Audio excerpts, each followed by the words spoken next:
নিয়ে 5 নম্বর আয়াত পর্যন্ত অবিশ্বাসীরা আখিরাতের বাস্তবতা কিছুতেই মেনে নিতে পারে না, তাই নানান কুযুক্তি দিয়ে তারা পরকালকে এড়িয়ে যেতে চায়।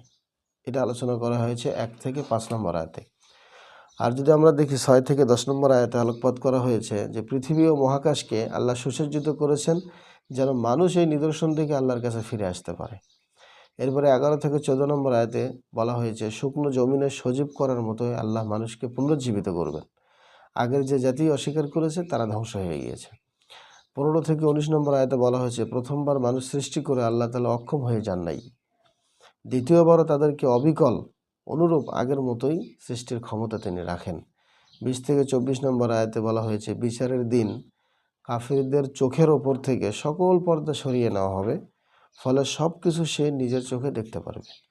25 থেকে 28 নম্বর আয়াতে বলা হয়েছে অপরাধীরা দুনিয়াতে তার সাথে থাকা শয়তানকে দোষ দেবে, এদিকে সেই শয়তানই তখন নিজেকে নির্দোষ দাবি করবে।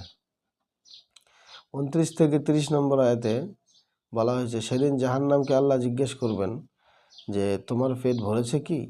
জাহান্নাম তখন উত্তরে বলবে আরও আছে কি? 31 থেকে 35 নম্বর আয়াতে বলা হয়েছে যে যারা ভালো কাজ করবে তাদের জন্য জান্নাতকে কাছে নিয়ে আসা হবে, আর তারা যা চাইবে আল্লাহ তাই দেবেন। 36 থেকে 40 নম্বর আয়াতে বলা হয়েছে এর আগে এমন প্রজন্ম ধ্বংস করা হয়েছে যাদের দেহ ভীষণ শক্তপোক্ত ছিল, কিন্তু আল্লাহর অবদ্ধ হওয়ায় শাস্তি পেয়েছে। সর্বশেষ 41 থেকে 45 নম্বর আয়াতে বলা হয়েছে যে আল্লাহ তাআলাই জীবন দেন, মরণও দেন তিনি, আর তার কাছেই সবাইকে ফিরে যেতে হবে।